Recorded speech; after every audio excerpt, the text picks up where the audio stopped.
The morning of April 3, 2019, was bitterly cold in Hampton, Maine. Detective Ben Campbell, a respected Maine State Police officer, went about his shift.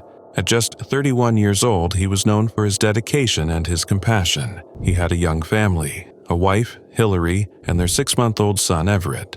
That morning, as he patrolled Interstate 95, he noticed a vehicle stranded on the side of the road. The driver was in trouble. He pulled over without hesitation, stepping out of his cruiser to help. It was a routine act of kindness, something he had done countless times before. Then, in an instant, everything changed. A logging truck rumbled past. No one saw it coming. No one had time to react. 2 massive wheels suddenly detached from the truck. One rolled harmlessly into the median. The other barreled straight toward Ben. Emergency responders rushed to the scene, fighting to save him, but the injuries were too severe. At Northern Light Eastern Maine Medical Center, the news no one wanted to hear was confirmed. Ben was gone. The shock spread like wildfire. His death was first called a tragic accident, but the truth was more painful. An investigation revealed the wheels had been improperly secured. Negligence had played a role, yet no criminal charges were filed. The inspector responsible was given only a 6-month suspension. At his funeral, thousands gathered. Law enforcement officers from across the U.S. and even Canada stood shoulder to shoulder. The Cross Insurance Arena in Portland, filled with grief, echoed with tributes to a man who had given everything. Colonel John Coate captured the heartbreak. Not stopping would have never entered Ben's mind. He had lived his life with a purpose: to serve, to protect, to help. That instinct, the very thing that made him extraordinary, had led him to that roadside. His wife, Hillary, stood before the crowd, her voice trembling but strong. She spoke of their love, their life together, and the promises they had made. She vowed to raise their son with the same kindness and courage his father had shown. For her, Ben had been a hero long before that day. The pain of his loss did not fade. 2 years later, Maine still honored him. Flags were lowered in his name. His sacrifice became a call to action, a reminder of the dangers officers face and the deadly consequences of negligence. The roads remained treacherous. Trucking accidents, often caused by carelessness and improper maintenance, continued to claim lives. How many could have been prevented? How many more families would have to suffer? Ben Campbell should have gone home that day. He should have held his son, kissed his wife, and laughed with his friends.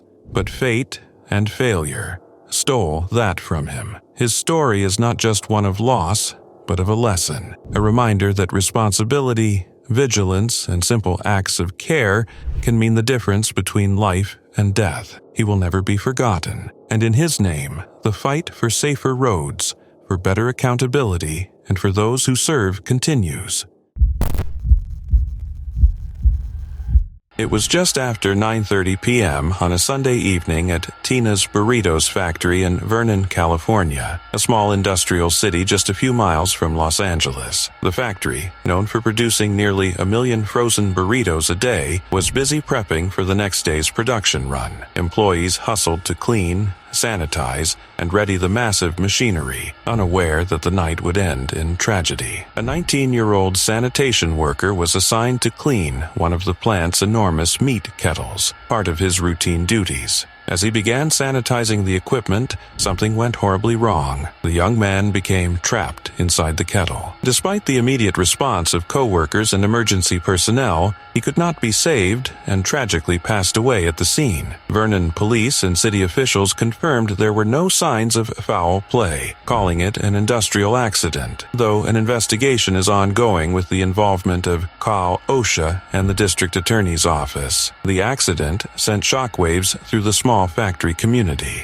Tina's Burritos released a statement expressing profound grief, emphasizing that the employee was performing standard cleaning tasks when the incident occurred. They highlighted the immediate response of colleagues and emergency teams and offered heartfelt condolences to his family, friends, and co-workers. City officials echoed these sentiments, calling the death heartbreaking and expressing support for those affected. Investigators are now working to determine exactly what happened and how such a tragedy could have been prevented. While industrial accidents are not uncommon in facilities handling heavy machinery and large-scale food production, the loss of such a young life underscores the critical importance of safety measures and proper protocols. The company affirmed its commitment to cooperating fully with authorities and maintaining the highest safety standards at the facility. For a factory like Tina's Burritos, producing massive quantities of food daily, the work can be demanding and potentially dangerous. Employees handle enormous machines, chemicals, and heavy loads as part of routine operations. While the goal is efficiency and speed, incidents like this show how quickly something ordinary can turn fatal when machinery, procedures,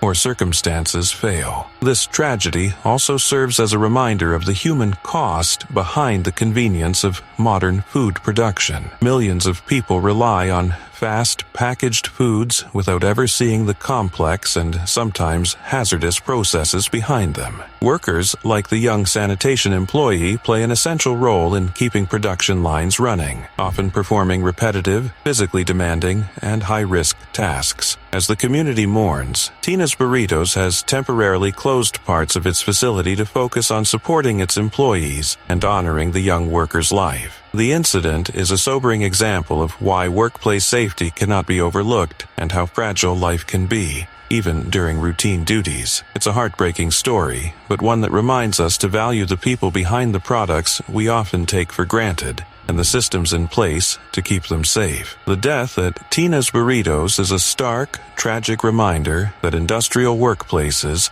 while vital to daily life, carry risks that demand vigilance, care, and respect for every worker's safety.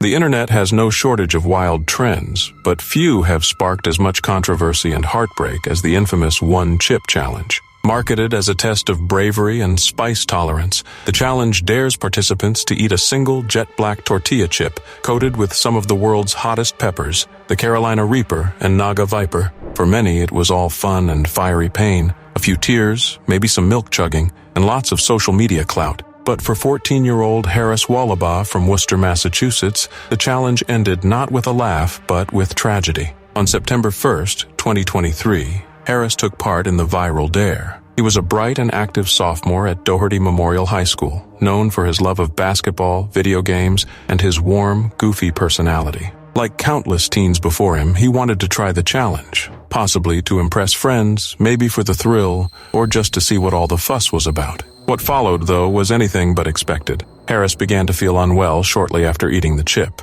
He was sent home from school, where he collapsed just hours later. He was rushed to the hospital, but tragically he didn't make it. The news shocked the local community and quickly spread across the country. What had been seen as a harmless social media stunt suddenly had a body count. Everyone began asking the same question: how could one chip be so dangerous? The official autopsy revealed that Harris died from cardiopulmonary arrest, triggered in the context of ingesting food with high concentrations of capsaicin, the chemical that gives chili peppers their heat. It turned out that Harris had an enlarged heart and a congenital condition called myocardial bridging, which may have made him more vulnerable to the extreme effects of the chip's heat. In simpler terms, the chip's intensity put his heart under more stress than it could handle. After his death, there was immediate outrage and concern. The One Chip Challenge, made by a brand called pancake, a subsidiary of Hershey, had long been sold with warning labels. It even came in a coffin-shaped box. But despite all the dramatic packaging, it was still easy for kids and teens to get their hands on it,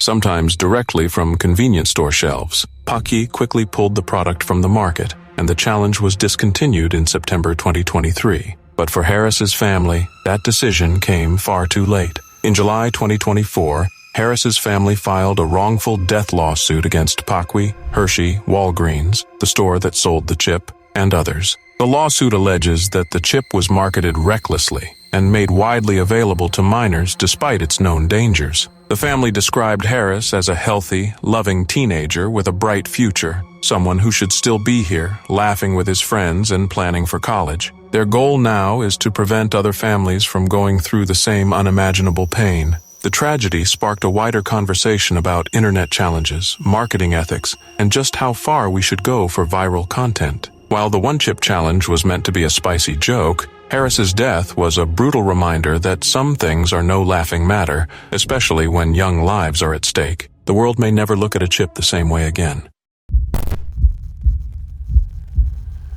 It was May 26, 2022, a day that should have been just another routine training session at the Los Angeles Police Academy in Elysian Park. This was where officers honed their skills, where recruits learned the ropes, and where experienced cops like 32-year-old Houston Tipping pushed themselves to be better. Tipping was no rookie. He was a 5-year LAPD veteran, known for his dedication and hard work. He patrolled Devonshire and even served as a bike instructor, always striving to help his fellow officers. But that day, something went terribly wrong. During a grappling exercise, Tipping was paired with another officer.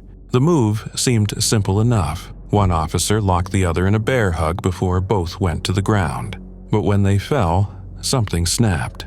Tipping suffered a catastrophic spinal cord injury, and just like that, his life was slipping away. He was rushed to Los Angeles County USC Medical Center, but the damage was too severe. 3 days later, on May 29th, he was gone. LAPD Chief Michael Moore called it a tragic accident.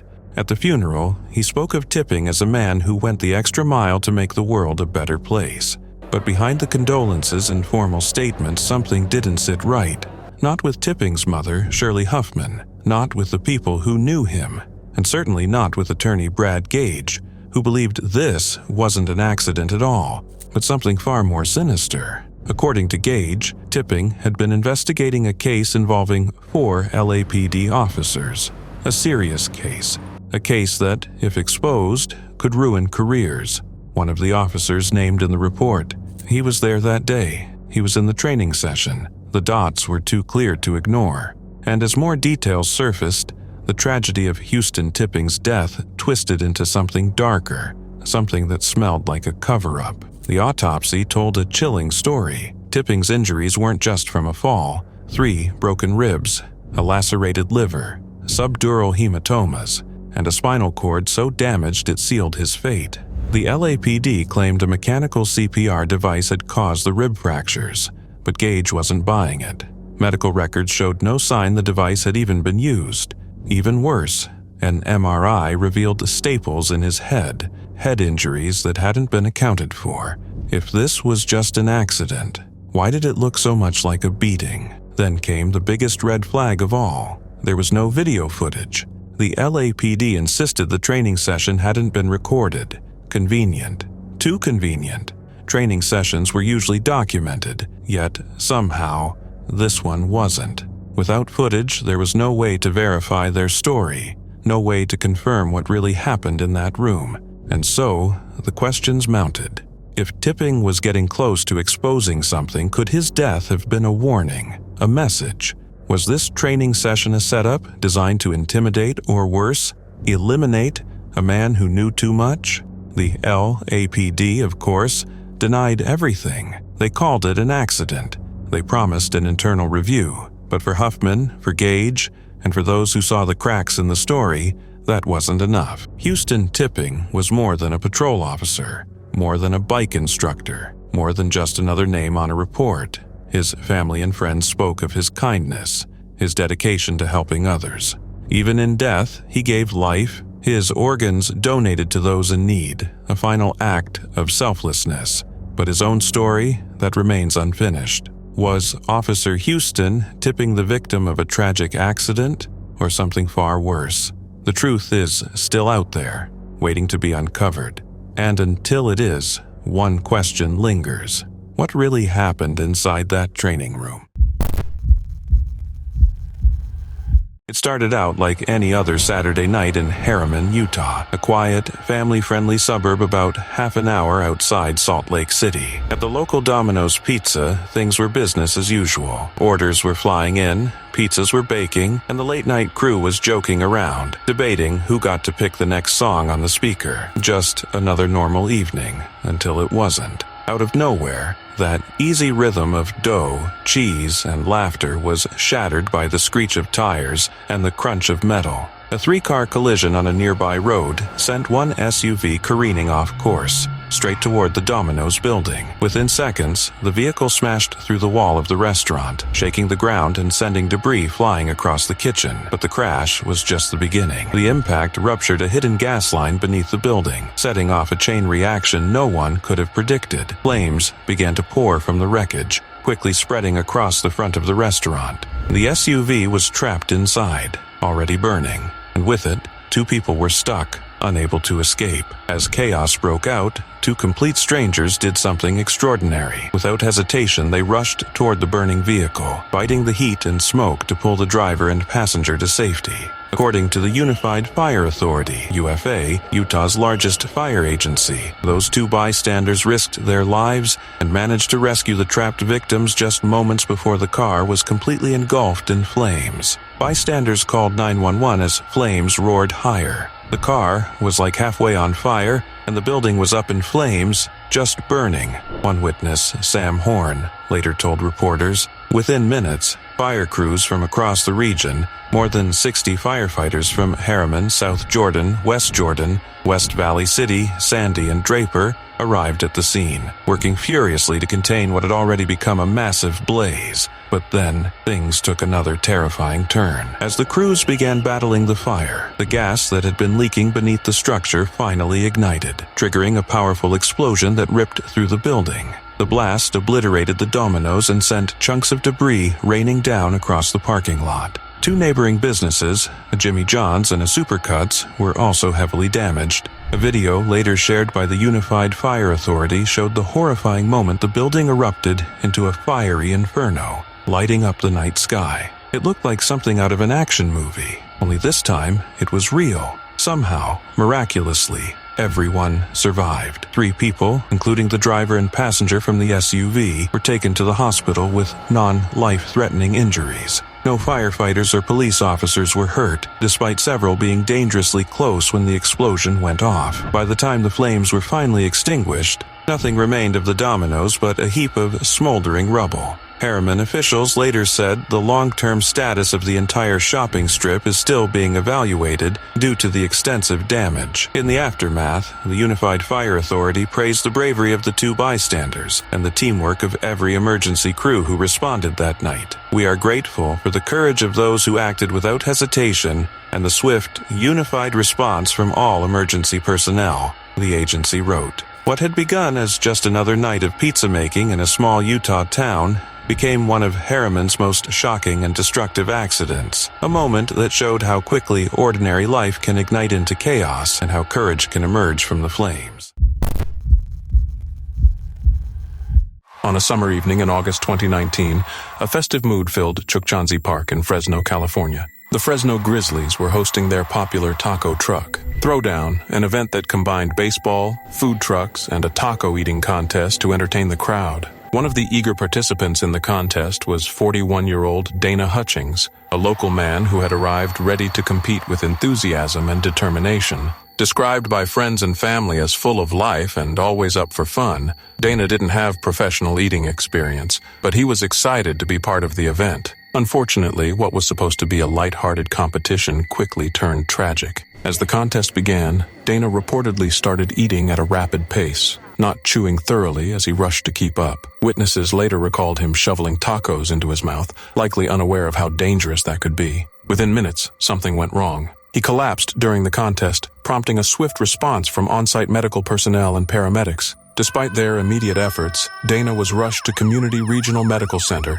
where he was later pronounced dead. The cause: choking. The news stunned the crowd, the organizers, and most of all, Dana's family. His son, just 18 years old at the time, later shared how surreal and devastating the loss was. In the aftermath, the Fresno Grizzlies canceled the upcoming professional taco eating competition out of respect and concern. What began as a community celebration had turned into a heartbreaking reminder of how even casual competitions can carry real risks, especially for untrained participants. The incident also sparked wider conversations about safety protocols in amateur eating events. While professional eaters often train for months and know how to manage their pace, The average person usually isn't aware of the physical strain or dangers associated with speed eating. In April 2021, Dana's son filed a lawsuit against Fresno Sports and Events LLC, the organization behind the contest. The suit alleged negligence and pointed out that no warnings or safety measures had been provided to participants. His legal team emphasized that amateurs like Dana had no way of knowing the potential hazards,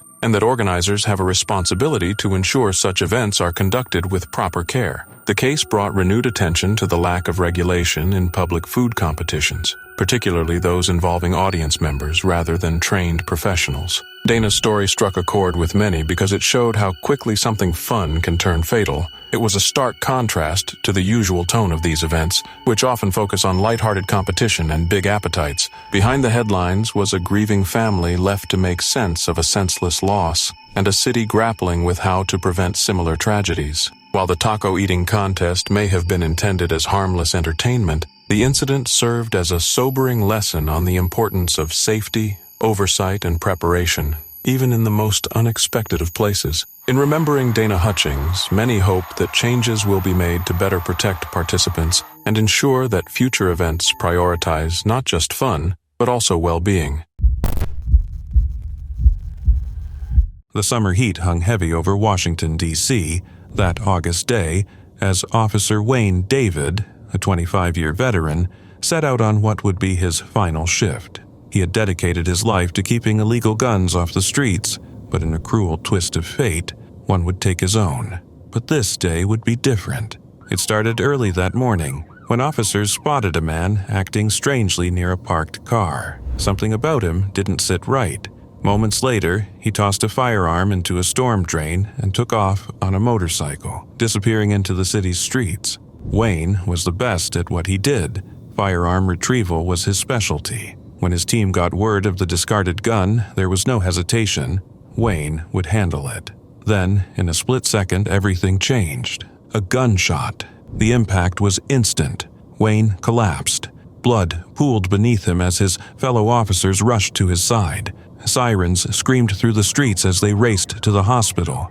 But deep down, they all knew. By the time they arrived, there was nothing the doctors could do. Wayne David, beloved officer, father, fiancé, friend, was gone. The hunt for the man responsible began immediately. Authorities released the name Tyrell Lamont Bailey, 27 years old, dreadlocks, last seen in a white t-shirt and blue shorts. He had abandoned his shoes in his desperate escape, vanishing into the streets, trying to outrun the weight of what had just happened. A $60,000 reward was posted for any information leading to his arrest.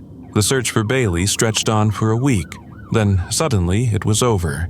He walked into the 7th District Police Station and turned himself in. No dramatic chase, no last-minute escape. Just a man who had run as far as he could, only to realize there was nowhere left to go. He was charged with carrying a pistol without a license, but the weight of Wayne's death hung heavy. Prosecutors reviewed every angle, deciding what came next. More details surfaced. Bailey had a history with guns, offenses dating back to 2017. That day, after tossing the weapon, he had fled so fast he had to abandon his shoes. He had flagged down a stranger on a motorcycle, claiming he had been robbed, convincing the man to take him to Maryland. The rider had no idea who he was helping until he saw the news later. At Wayne's funeral, the weight of his loss was unbearable. D.C. Mayor Muriel Bowser and MPD Chief Pamela A. Smith stood among the sea of blue uniforms, paying tribute to a man. The investigation into his death continued. There were questions that haunted those left behind. Could it have been prevented? Had the system failed him? What if the gun had been handled differently? What if it had never been on the streets to begin with? Wayne David's death was more than a tragedy, because Wayne wasn't just another fallen officer. He was a protector, a father, a friend, and the city he loved would never forget him. At a McDonald's restaurant, the night shift was winding down. Among the crew were 2 young employees, Alexandra Porras, 19, and her 18-year-old boyfriend, Gabriel Campos. Both had been saving up to attend university and build a better future. That morning, however, tragedy struck, cutting their dream short in a way that would shock an entire city. According to police reports, Alexandra was cleaning a soda machine when she suddenly received a powerful electric shock. The current jolted her violently, leaving her helpless. Gabriel, seeing her in danger, rushed to help, but as soon as he touched her, the same electricity surged through him, and he too was fatally electrocuted. Emergency responders arrived quickly, but it was too late. Both young workers had lost their lives before medical help could save them. The deaths sparked outrage across Lima and drew attention to broader issues with labor conditions in Peru. The tragic incident led to protests outside the McDonald's where they worked, with mostly young demonstrators expressing frustration at exploitative working conditions, lax health and safety standards, and low pay, even in formal employment. According to Peru's Statistics Institute, nearly 70% of the country's workforce operates in unregulated conditions, making accidents like this far too common. Alexandra's mother, Joanna Inga, told local media that her daughter had often complained about unsafe working conditions, including being forced to clean equipment without proper gloves or boots and enduring 12-hour shifts. Other family members demanded accountability and thorough investigation into the workplace practices that may have contributed to the deaths. Authorities quickly responded. Peru's public prosecutor opened an investigation, and the country's workplace safety agency, SUNAFIL, announced a 30-day inquiry to determine whether the McDonald's branch was responsible. If found liable, the restaurant could face fines of up to 189,000 soles, around 43,000. McDonald's Peru, operated by Arcos Dorados, expressed condolences and stated it would cooperate fully with authorities. The company also temporarily closed all its restaurants in Peru for 2 days of mourning. Meanwhile, the Pueblo Libre municipality shuttered the restaurant for violating safety regulations. Critics, however,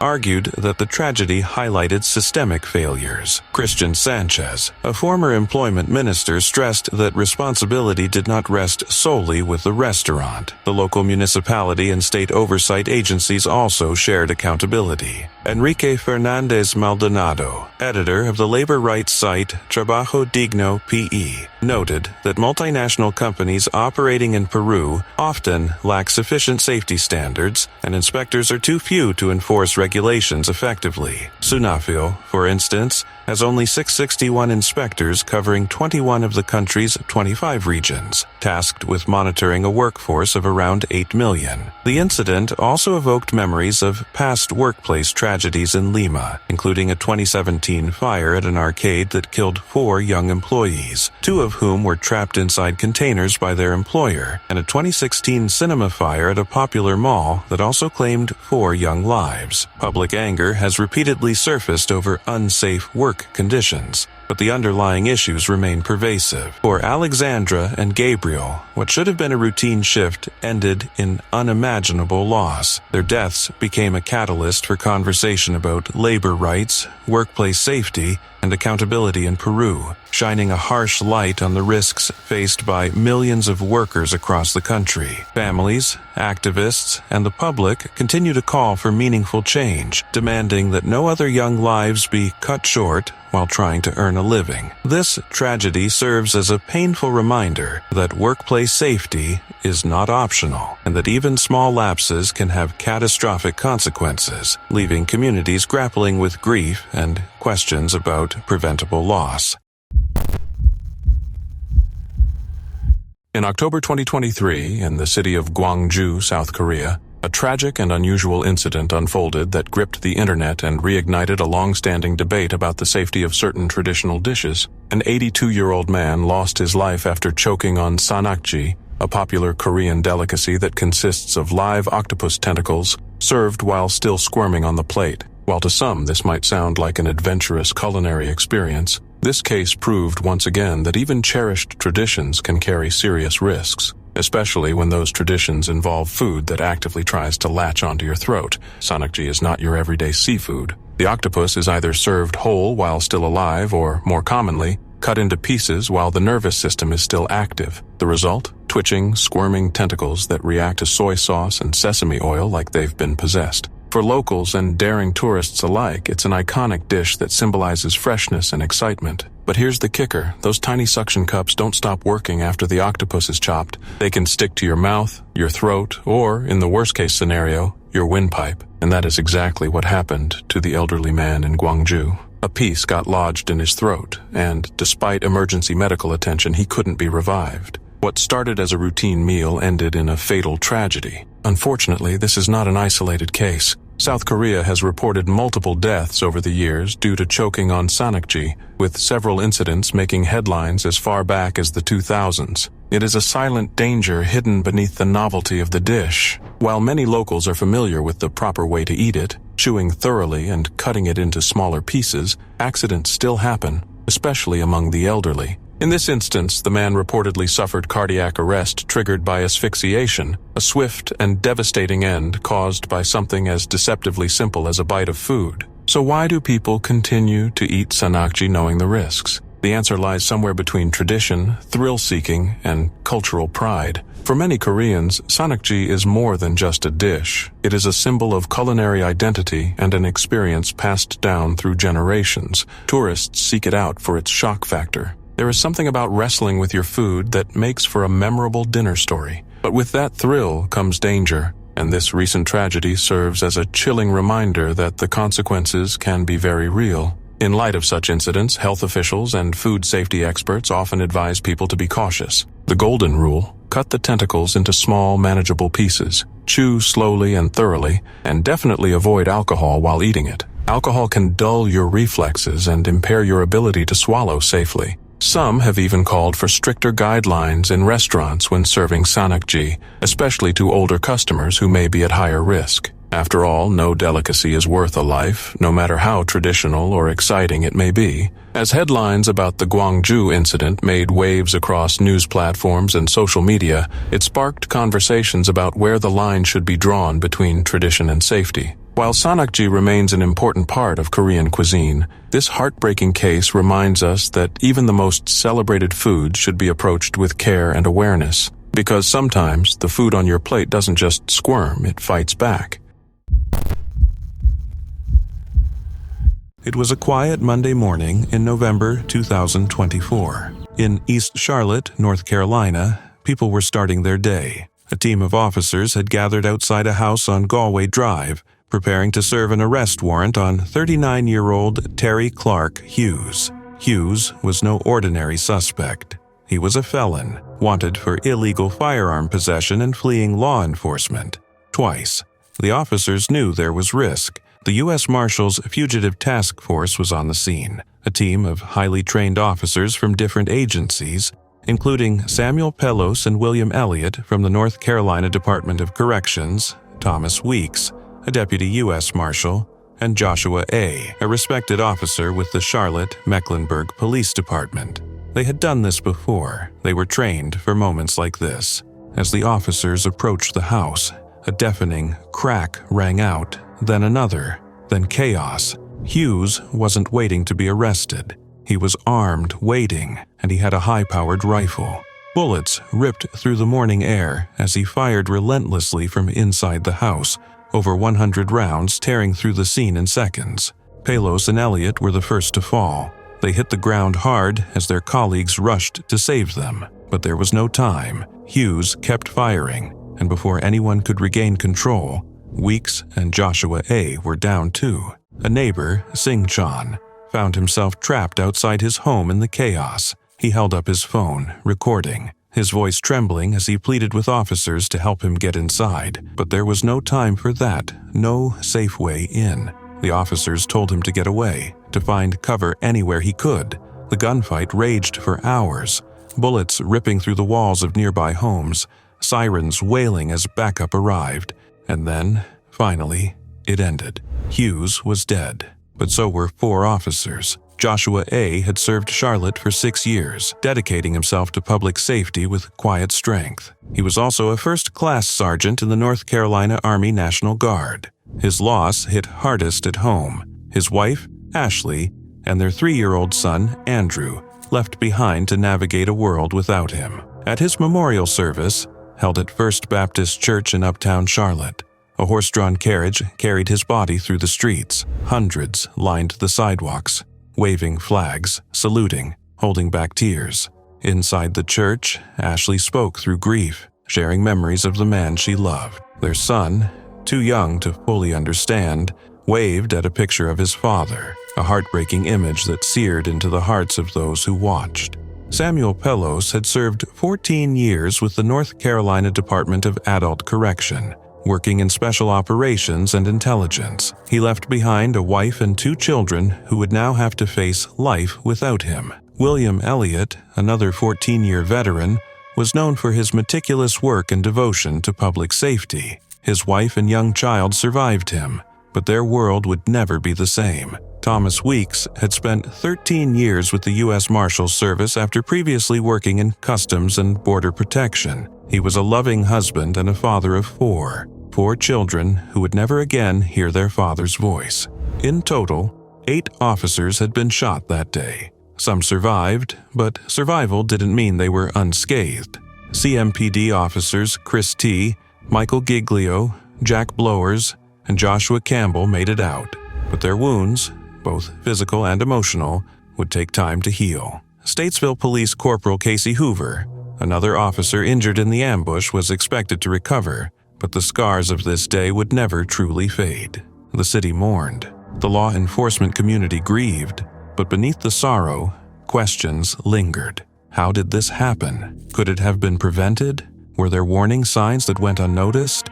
One thing was certain. Officers Pellos, Elliott, Weeks, and Joshua A. made the ultimate sacrifice. They ran toward danger when the rest of the world would have run away. Their names would not be forgotten, their stories not erased. They left behind families, colleagues, and a city that would forever bear the weight of that morning in November. Their courage, their dedication, and their final moments would stand as a testament to what it means to serve, no matter the cost. It was a quiet Sunday evening in downtown Atlanta, the kind of calm summer night when the streets begin to slow down and people stop by for a quick bite before heading home. Inside a small Subway restaurant near Mercedes-Benz Stadium, 2 young employees were wrapping up the dinner rush, chatting with regulars, and making sandwiches like they had 100 times before. It was just another shift until the front door slammed open. A man walked in, looking frustrated. He ordered a sandwich, nothing unusual, but what started as a routine transaction would soon spiral into something unthinkable.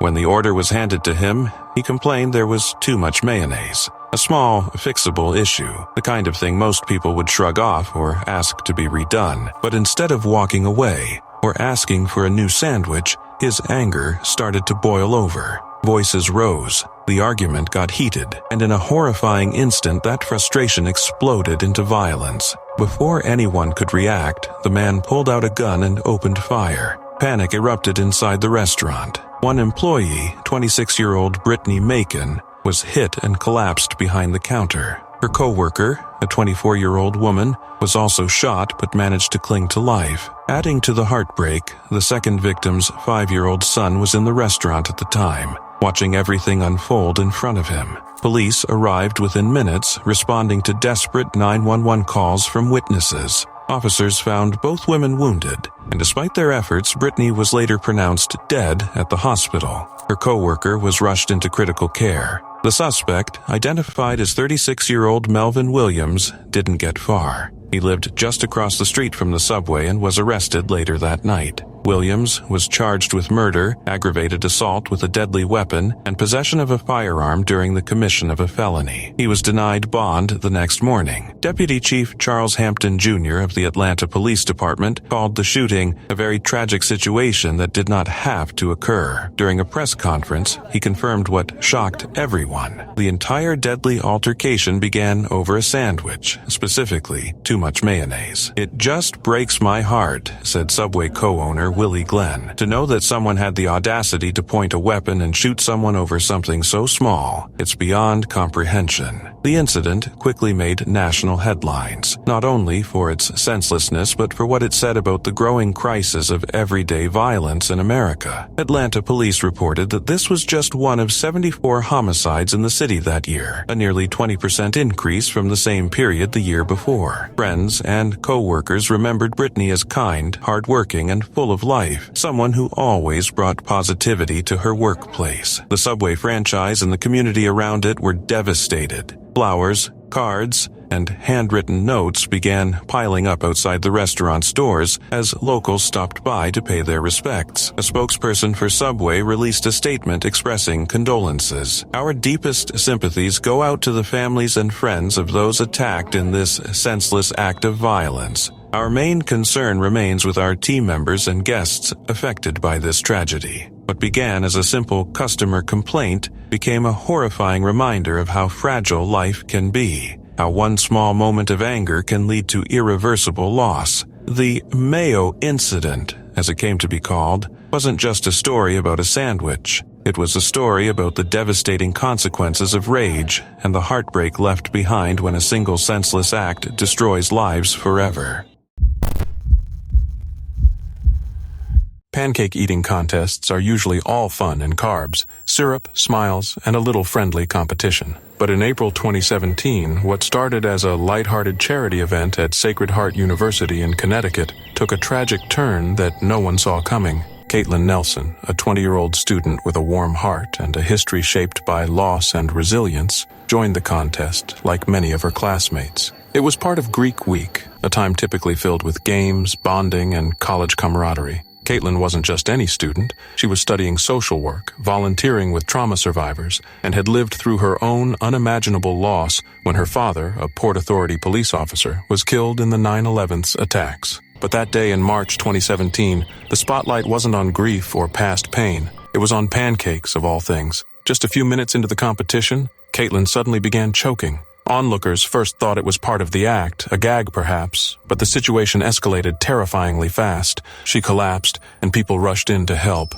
Some were nursing students, others campus police, but despite CPR and emergency efforts, Caitlin's airway was blocked by a mass of food. She was taken to the hospital and later transferred to a critical care center in New York, but tragically, her brain had been deprived of oxygen for too long. After 3 days of fighting for her life, she passed away on April 2nd. The news shocked her campus, the local community, and even national audiences. People couldn't wrap their heads around it. How could something as routine as eating pancakes turn fatal? Candlelight vigils were held, and the university lowered its flag to half-mast. Her sorority sisters, friends, and professors remembered her not just for her bubbly personality, but also for her compassion and dedication to helping others. Caitlin had been certified in youth mental health first aid and spent time working with children affected by the Sandy Hook tragedy, a reflection of her deep empathy and commitment to healing. But what followed her death raised more difficult questions. Her family, still reeling from the shock, filed a wrongful death lawsuit against Sacred Heart University,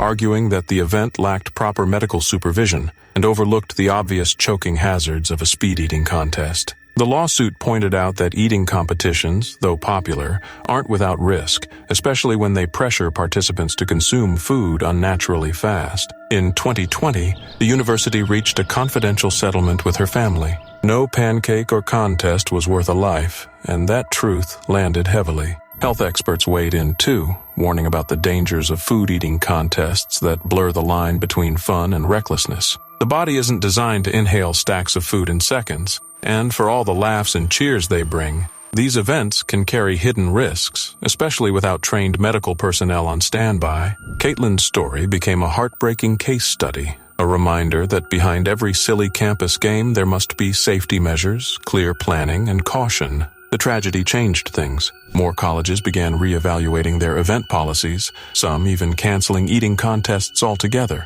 Caitlin's name still surfaces in discussions about event safety and student well-being, and her memory continues to inspire change. For her loved ones, she'll always be remembered as the girl with the bright smile who turned personal tragedy into purpose and kindness. But for the rest of the world, Her story is a sobering lesson. Even moments meant to be joyful can take an unexpected, irreversible turn. And while no one could have predicted such an outcome, it's a painful example of how quickly life can shift from laughter to silence in just a matter of bites.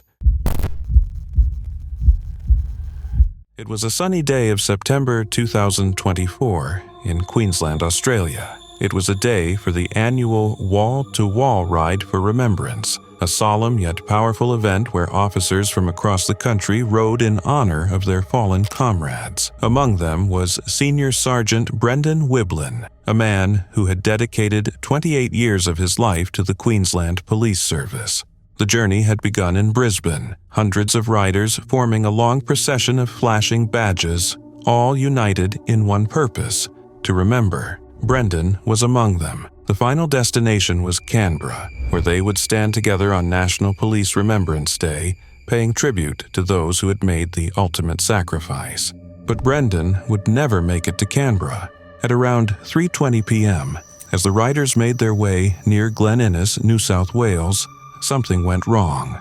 Brendan moved to overtake another rider, but in a sudden, he lost control. His motorcycle veered off the road, the tires skidding helplessly against the asphalt before the bike plunged down an embankment. Fellow riders slammed on their brakes, rushing to his side. Bystanders ran forward. CPR was performed desperately as they willed him to hold on, but the injuries were too severe. By the time paramedics arrived, there was nothing more that could be done. Brendan was gone. The news spread like wildfire, sending a wave of grief through the Queensland Police Service and beyond.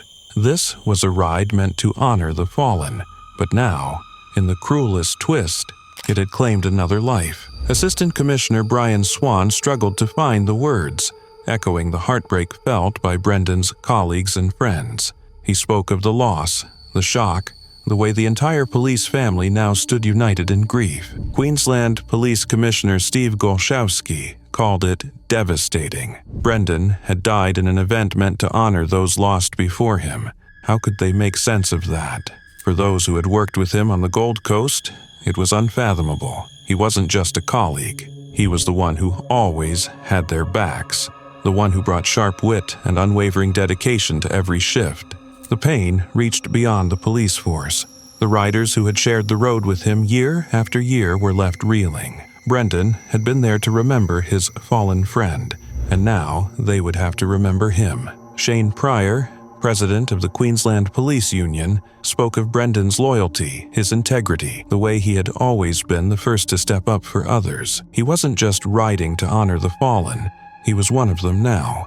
Despite the overwhelming grief, the ride continued. It had to. Brendan's family made sure of it. His son, Liam, who had ridden beside him in past years, was shattered but resolute. His father would have wanted them to keep going, to finish the journey in his name. As the riders reached Armidale, they paused, heads bowed, joined by New South Wales police officers in solemn tribute. But the journey wasn't over. They pressed on toward Canberra, carrying Brendan's spirit with them. Tributes poured in from every direction. Bianca Stone, a Gold Coast political candidate, shared her heartbreak, calling Brendan a great man. As the days passed, the grief didn't fade, but the support never wavered. The riders completed their journey. They arrived in Canberra, standing shoulder to shoulder on National Police Remembrance Day, knowing they had lost one of their own along the way. It was just after 5:30 p.m. at a Buffalo Wild Wings in Burlington, Massachusetts, and the restaurant was buzzing as employees scrambled to prepare for the evening dinner rush. The kitchen was being mopped and cleaned, the floors shiny, the food prepped, and staff focused on getting everything ready. What should have been a routine pre-shift task, however, turned into a deadly accident. Earlier that day, a worker had mopped the kitchen floor using an acid-based cleaner called Scale Clean. Later, another employee, unaware of the previous cleaning, began mopping again using a chlorine and bleach-based cleaner known as Super 8. Both products clearly warn against mixing with other chemicals, but that warning would go tragically unheeded. When the two cleaners combined, they reacted violently, creating a bubbling green foam and releasing highly toxic fumes into the air. The reaction was instantaneous. Employees began coughing, their eyes stung, and their lungs burned. Panic spread as people scrambled toward the exits,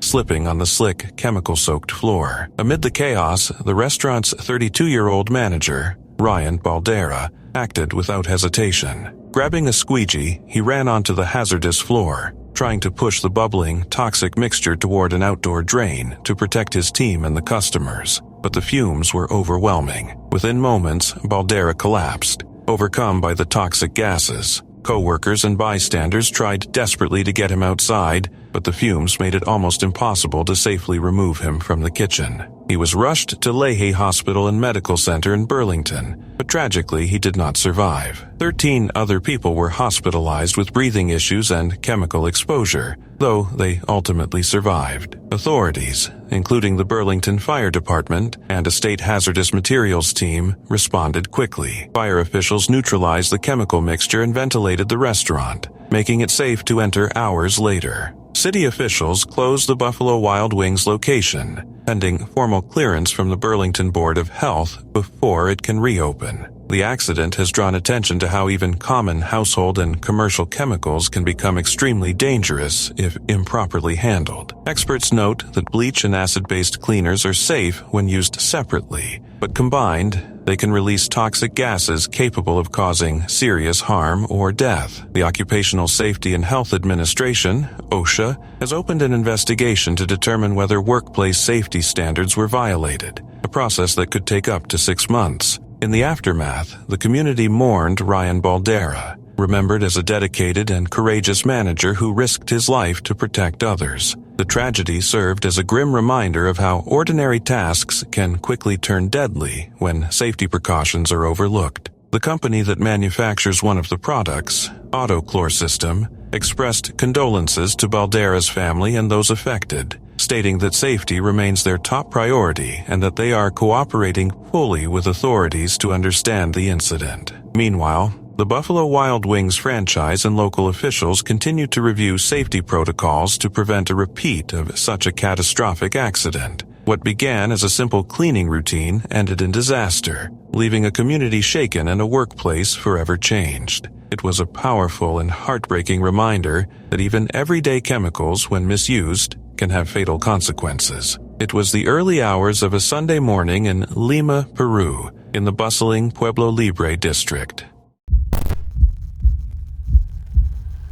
Back in 2007, when the Nintendo Wii was the hottest thing on the market and nearly impossible to find in stores, a California radio station decided to hold a quirky little contest called Hold Your Wii for a Wii. The premise? Simple but bizarre. Contestants would drink large amounts of water without going to the bathroom, and whoever held it in the longest would win a brand new Wii console. It sounded silly, even a bit funny at first glance, but what started as a promotional stunt quickly spiraled into one of the most tragic and avoidable incidents in radio history. Jennifer Strange, a 28-year-old mother of 3 from Rancho Cordova, joined the contest on January 12, 2007, hoping to win the Wii for her children. Like many parents at the time, she wanted to give them something special, and if that meant chugging some water and holding it for a few hours, so be it. She showed up cheerful and ready to compete, drinking bottle after bottle of water, over 1.5 gallons in total. As the contest went on, she started complaining of severe headaches and feeling ill. Her discomfort was even audible during the broadcast, but the radio hosts laughed it off. One DJ joked about people dying from drinking too much water, clearly not believing it could actually happen. But what the station didn't take seriously was the very real and dangerous condition known as water intoxication, or hyponatremia. It happens when someone drinks an excessive amount of water in a short period, diluting the body's sodium levels and leading to swelling in the brain. Jennifer's symptoms were textbook, but sadly no one stepped in. Not the DJs, not the staff, not even the nurse who had reportedly called the station earlier warning about the dangers of the contest. Jennifer left the station hours later feeling visibly unwell. She called her co-workers to say she wasn't feeling right and needed to go home. Not long after, she was found dead in her bathroom. The official cause, acute water intoxication. The news hit hard, not just because of how tragic and preventable it was, but because it happened under the watch of people who should have known better. The DJs had laughed. Listeners had called in warning them, and yet it continued. The fallout was swift and intense. The radio station, KDND 107.9 The End, came under major fire. 10 employees were fired, including the 3 DJs who had hosted the show. But the consequences didn't stop there. Jennifer's family filed a wrongful death lawsuit against the station's parent company, Entercom Sacramento, and in 2009, they were awarded $16.5 million in damages. The lawsuit revealed disturbing audio clips from the contest where the hosts openly joked about someone dying from water overdose, clearly aware of the risk but continuing anyway. Public outrage didn't just stop at the lawsuit. The Federal Communications Commission, FCC, was called in to investigate, and the case was cited as one of the reasons the station eventually lost its license and was shut down in 2017. What was meant to be a cheeky publicity stunt had turned into a cautionary tale about media responsibility and the very real dangers of pushing limits for entertainment. Jennifer's death became more than just a headline. It sparked discussions around the globe about the ethics of radio contests, the importance of informed consent,